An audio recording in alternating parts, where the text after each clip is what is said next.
យៈពេលជាច្រើនឆ្នាំមកហើយតំបន់ជុំវិញផ្សារច្បារអំពើមានភាពមមាញឹកជាខ្លាំងព្រោះថាតំបន់នោះគឺជាទីកន្លែងប្រជុំទៅដោយការដោះដូរទំនិញរបស់បងប្អូនអាជីវករទាំងតូចទាំងធំក្នុងការប្រកបមុខរបរចិញ្ចឹមជីវិតនិងបង្កើនសេដ្ឋកិច្ចគ្រួសារយ៉ាងណាមិញនាពេលបច្ចុប្បន្ននេះដោយសារកំណើនប្រជាពលរដ្ឋនិងកំណើនយានយន្តកាន់តែកើនឡើងបានបង្កជាបញ្ហាដល់ការធ្វើដំណើររបស់បងប្អូនប្រជាពលរដ្ឋនិងបាត់បង់សណ្ដាប់ធ្នាប់នៅត្រង់ចំណុចនោះផងដែរបងប្អូនទស្សនិកជនជាទីមេត្រីនាព្រឹកថ្ងៃពុធទី15ខែកក្កដាឆ្នាំ2026នេះដោយមានការណែនាំចង្អុលបង្ហាញពីលោកមើមនិតអភិបាលនៃគណៈអភិបាលខណ្ឌច្បារអំពើនិងជាប្រធានគណៈបញ្ជាការឯកភាពខណ្ឌលោកបានចាត់តាំងលោកអភិបាលរងជាច័ន្ទសៀងនិងលោកផង់វណ្ណាប្រធានផ្នែកសណ្ដាប់ធ្នាប់ខណ្ឌដឹកនាំកម្លាំងសណ្ដាប់ធ្នាប់ខណ្ឌសហការជាមួយលោកគួចចំណានប្រធានគណៈកម្មការផ្សារច្បារអំពើចុះណែនាំនិងពន្យល់ដល់បងប្អូនអាជីវករដែលលក់ដូរតាមចិញ្ចើមផ្លូវព្រមទាំងបងប្អូនអ្នករត់កង់3តាក់ស៊ីនិងរើម៉កដែលចតអនាធិបតេយ្យពាសវាលពាសកាលនៅតាមបណ្ដោយផ្លូវលេខ369ស្ថិតក្នុងសង្កាត់ផ្សារច្បារអំពើទី2ខណ្ឌច្បារអំពើរាជធានីភ្នំពេញ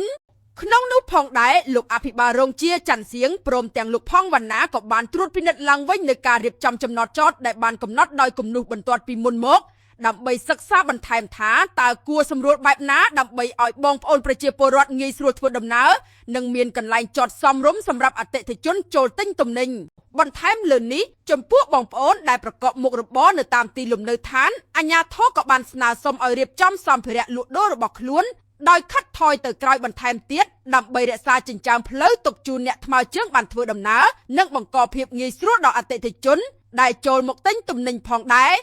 សូមបញ្ជាក់ផងដែរថានេះមិនមែនជាលើកទី1ឡើយចំពោះទីតាំងខាងលើនេះដែលកម្លាំងសណ្ដាប់ធ្នាប់ខណ្ឌតែងតែចុះមករៀបចំនិងណែនាំជាបន្តបន្ទាប់ទន្ទឹមនឹងនេះអាជ្ញាធរក៏បានព្រមានទុកជាមុនផងដែរថាប្រសិនបើនៅតែមានការរំលោភបំពានអាជ្ញាធរនឹងប្រើប្រាស់វិធានការក្តៅដោយធ្វើការដកហូតរាល់សម្ភារៈទាំងឡាយណាដែលដាក់លក់រំលោភលើចិញ្ចើមផ្លូវសាធារណៈរបស់រដ្ឋនិងផាកពិន័យចំពោះយានយន្តគ្រប់ប្រភេទតាក់ស៊ីរ៉ឺម៉កម៉ូតូនិងកង់3ដែលនៅតែបន្តចតរញ៉េរញ៉ៃបាត់បង់សណ្ដាប់ធ្នាប់និងបង្កការរំខានដល់ការធ្វើដំណើររបស់ប្រជាពលរដ្ឋជាចុងក្រោយក្នុងនាមរដ្ឋបាលខណ្ឌច្បារអំពើអាជ្ញាធរសង្ឃឹមយ៉ាងមុតមាំថាបងប្អូនអាជីវករជាពិសេសបងប្អូនអ្នករត់តាក់ស៊ីឬម៉កនិងកង់3ទាំងអស់ដែលធ្លាប់ចតដោយគ្មានសណ្ដាប់ធ្នាប់តាមបណ្ដោយផ្លូវលេខ